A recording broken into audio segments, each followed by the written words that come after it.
எல்லோருக்கும் வணக்கம். சினிமால அந்த நடிகர்கள்லாம் இத போட்டிருக்கிறாங்க. பெரிய பெரிய செலிபிரிட்டீஸ் இத பயன்படுத்துறாங்க. பிரபலங்கள் பயன்படுத்துறாங்க. நீங்களும் இத பயன்படுத்துங்க. வாங்கம்மா வாங்க, வந்து வாங்கிட்டு போங்க. அப்படிங்கிற மாதிரி நல்ல அமோகமா வியாபாரம் நடக்கிற ஒரு பொருள் தான் இந்த கருங்காலி. இத பயன்படுத்துனீங்க அப்படின்னா, அதிர்ஷ்டம்ங்கிறது கூரைய பிச்சுக்கிட்டு கொட்டும். லாபம் உங்களுக்கு கிடைக்கும். உங்களுக்கு எல்லாத்துலயும் வெற்றி தான் அப்படின்னு சொல்லிட்டு பல வியாபாரங்கள் இதுல நல்லா காசு கொட்டுது. அப்படிப்பட்ட இந்த கருங்காலியை பத்தி சமூகத்துல நிலவக்கூடிய சில தகவல்கள் மற்றும் இதுல இருக்கக்கூடிய சில மோசடிகள் ரெண்டையுமே பார்த்துடலாம். இப்போ வாங்க வீடியோக்குள்ள போயிடலாம். பிடிச்சிருந்தா லைக் பண்ணி சப்ஸ்கிரைப் பண்ணுங்க. இப்போ வாங்க போகலாம். வீடியோல முதல்லயே சொல்லிடுறேன், இது நீங்க கருங்காலி மாலை போடணும் போடக்கூடாது அப்படின்னு சொல்றதுக்கான வீடியோ கிடையாது. அவரவர்களுக்குரிய நம்பிக்கை அவரவர்களுக்கு. கடவுள் இருக்காருன்னு ஒருத்தர் நம்புறாருன்னா அது அவரினுடைய நம்பிக்கை. கடவுள் இல்லை அப்படின்னு ஒருத்தர் நம்புறாரு அப்படின்னா அது அவர்களினுடைய நம்பிக்கை. நான் கடவுள் இருக்காரு அப்படின்னு நம்புறேன். அதுக்காக எல்லா விஷயத்தையும் நான் நம்ப மாட்டேன். இப்போ கருங்காலி அப்படிங்கிற போடுறது தவறா இல்லையா அப்படிங்கிறது இந்த வீடியோ கிடையாது அப்படிங்கிறதையும் அழுத்தமா சொல்லிட்டு இந்த வீடியோக்குள்ளக்க இப்போ அடியெடுத்து வைக்கலாம். கருங்காலி சார்ந்த நம்பிக்கைகளை பார்த்துடலாம். கருங்காலியினுடைய நம்பிக்கைகள். இந்த கருங்காலிங்கிறது எந்த கடவுளுக்கு உரியதா பார்க்கப்படுது அப்படின்னா, நம்ம முருகப்பெருமானுடைய உரிய ஒரு மரமா பார்க்கப்படுது. எப்படி சிவனுக்கு ருத்ராட்சம் சொல்றாங்களோ அதே மாதிரி முருகருக்கு கருங்காலி அப்படிங்கிறது நம்பிக்கை. அதுக்கடுத்து ஜோசியம், ஆஸ்ட்ராலஜி படி பார்த்தீங்க அப்படின்னா செவ்வாய் தோஷம் இருக்கும் அப்படின்லாம் சொல்லுவாங்க இல்லையா. அந்த செவ்வாய்க்கு உரிய அந்த செவ்வாய் தோஷத்தை தணிக்கக்கூடிய ஒரு சக்தி இந்த கருங்காலிக்கு இருக்குது அப்படின்னு சொல்றாங்க. செவ்வாயினுடைய அந்த பாதிப்புல இருந்து நம்மளை விடுவிக்கக்கூடிய ஆற்றல் இந்த கருங்காலிக்கு இருக்குங்கிறது ஜோதிட ரீதியிலான நம்பிக்கை. இதுக்கு அடுத்து பாத்தீங்க அப்படின்னா இது பாசிட்டிவ் எனர்ஜிஸ்லாம் இருக்கும் அப்படின்ட்டு சொல்றாங்க. காந்த ஆற்றல் அதிகமா இருக்குது அப்படின்லாம் சொல்லப்பட்டு தீய சக்திகள் அண்டாது அப்படின்னு சொல்றாங்க. அதனாலேயே இது அந்த காலத்துல கோவில் விக்கிரகங்கள் இதுல செஞ்சதாகவும், மேலும் பாத்தீங்கன்னா இந்த கோபுர கலசங்கள் இருக்கு இல்லையா, அந்த கோபுர கலசங்கள்ல இந்த கருங்காலிங்கிறது பயன்பட்டு இருக்கு. இப்போ இதை ரெண்டு விதமா பார்க்கலாம். பாசிட்டிவ் எனர்ஜி இருக்கிறதுனால இதை கோவில்ல பயன்படுத்துனாங்க அப்படிங்கிறது ஒரு கருத்தா இருந்தாலும், கோவில்ல பயன்படுத்துறதுனாலயே இதுக்கு பாசிட்டிவ் எனர்ஜிஸ் இருக்கு அப்படின்னு இரண்டு கோணங்கள்லையும் பாக்குறாங்க. இதுக்கு அடுத்து நம்ம தமிழர்களினுடைய அன்றாட வாழ்வியல்ல இந்த கருங்காலி அப்படிங்கிறது பயன்படுத்தப்பட்டிருக்கா அப்படின்னு கேட்டா பயன்படுத்தப்பட்டிருக்கு. அது எப்படி அப்படின்னா, தமிழர்களினுடைய அந்த உரல் இருக்கும் இல்லையா, வீட்டுல வச்சிருக்க அந்த உரல்ல எல்லாம் பாத்தீங்க அப்படின்னா அந்த தானியங்களை குத்துற அந்த உலக்கை இருக்கும் இல்லையா, அது எல்லாமே கருங்காலில செய்யப்பட்டிருக்குது. வீட்டுல இருக்கிற அந்த நிலக்கதவு இருக்கும் இல்லையா, அந்த நிலைகள் மற்றும் பாத்தீங்கன்னா அந்த கதவுகள், தூண்கள், இதெல்லாமே அந்த காலத்துல இந்த கருங்காலி அப்படிங்கிறதுல செஞ்சிருக்கிறாங்க.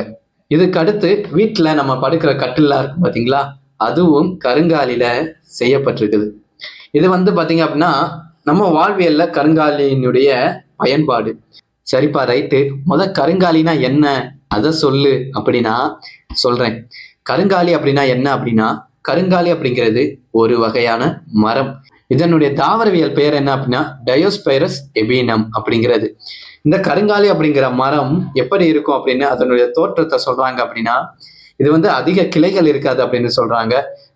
உள்ளக்க பாத்தீங்க அப்படின்னா கருப்பு நிறத்துல அந்த மரத்தினுடைய அந்த உள்ளக்க பாத்தீங்கன்னா கருமையா இருக்கும் அப்படின்னு சொல்றாங்க. அதனாலேயே அதுக்கு கருங்காலி அப்படின்னு பேர் வந்ததா சொல்லுவாங்க. கருங்காலி அப்படிங்கிற பேரை பத்தி கூட யூடியூப்ல ஒருத்தர் சொல்லியிருந்தாரு.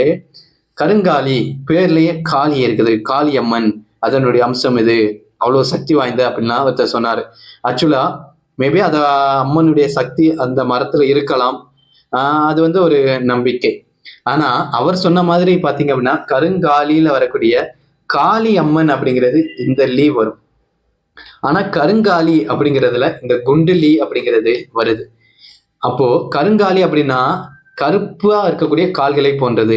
4 கால்கள் உள்ளது நாற்காலி, 3 கால்களை உடையது முக்காலி, கருமையான கால்களை போன்று தோற்றம் அளிக்கக்கூடியது கருங்காலி அப்படிங்கிற ஒரு பொருள் வருது. ஆனா இவர் சொன்ன மாதிரி அந்த மித்தாலஜிக்கல் சார்ந்த பொருள் இதுல வரல. மேபி அது அவர்களுடைய நம்பிக்கை அல்லது ஒரு பொய்டிக்கா, ஒரு கவித்துவமா கூட அவர் அதை சொல்லியிருக்கலாம். பட் இப்போ அது மேட்ரு கிடையாது. மோஸ்ட் முக்கியமான விஷயம் என்ன அப்படின்னா, இந்த கருங்காலி இப்போ அழிவின் விளிம்புல இருக்கக்கூடிய ஒரு மரம். கொல்லிமலை முதலான தமிழ்நாட்டு முக்கியமான சில இடங்கள்ல கருங்காலியை விற்கிறதுக்கும் வாங்குறதுக்கும் தடைங்கிறது விதிக்கப்பட்டிருக்கு. மேலும் பார்த்தீங்க அப்படின்னா இது அவ்வளவு சீக்கிரமா கிடைக்காது. அப்படி அழிவின் விளிம்புல இருக்கக்கூடிய ஒரு மரம் தான் இந்த கருங்காலி. இப்போ இந்த கருங்காலி மரத்துல செய்யக்கூடிய சில மோசடிகள் அப்படிங்கிறதும் இருக்குதுங்க. ஒரு இடத்துல அழிவின் விளிம்புல இருக்கக்கூடிய ஒரு மரங்கள்ல விற்க வாங்குற தடை போட்டிருக்காங்க அப்படின்னா அது அவ்வளவு சீக்கிரம் நமக்கு கிடைச்சிடாது.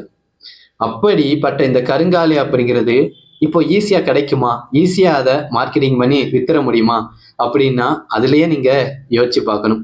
கருங்காலி மாதிரியே வேற ஏதோ மரங்கள்ல இருந்து அந்த கருங்காலி மாதிரியே பாலிஷ் பண்ணி நிறமூட்டி அந்த கருங்காலி மாதிரியே அதை செஞ்சும் ஏமாத்தியும் விற்கிறாங்க. அது ஒரு போலியான ஒரு விஷயம். அதை நம்பியும் யாரும் ஏமாந்துட வேண்டாம் அப்படிங்கிறது தான் இந்த வீடியோ எடுக்கிறதுக்கான முக்கியமான காணொளி. கருங்காலி மாலை கண்டிப்பா போட்டே ஆகணுமா அப்படின்னா நான் அதுக்கு அவ்வளவு முக்கியத்துவம் கொடுக்க மாட்டேன். ஆனா நான் ஆன்மீகத்துல ஆர்வமுடையவன் தான். அவ்வளவு முக்கியத்துவம் கொடுத்து நான் கருங்காலி மாலை வாங்கணுமான்னு கேட்டா அது உங்களுடைய விருப்பம்.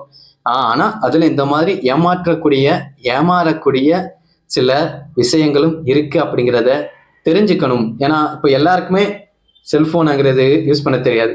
சில பெரியவங்கள்லாம் பார்த்தீங்கன்னா செல்போன்ல வரக்கூடிய சில தவறான வீடியோக்கள், பொய்யான வீடியோக்கள்லாம் பார்த்து அதை நம்புவாங்க இல்லையா? அவங்களுக்கு இது ஒரு விழிப்புணர்வா இருக்கும் அப்படிங்கிறதுக்காக தான் இந்த வீடியோ. இது மாதிரியான பல தகவல்களுக்கு காவியத்தலைவன் சேனலுக்கு சப்ஸ்கிரைப் பண்ணி ஆதரவு தாங்க. மிக்க நன்றி. வணக்கம்.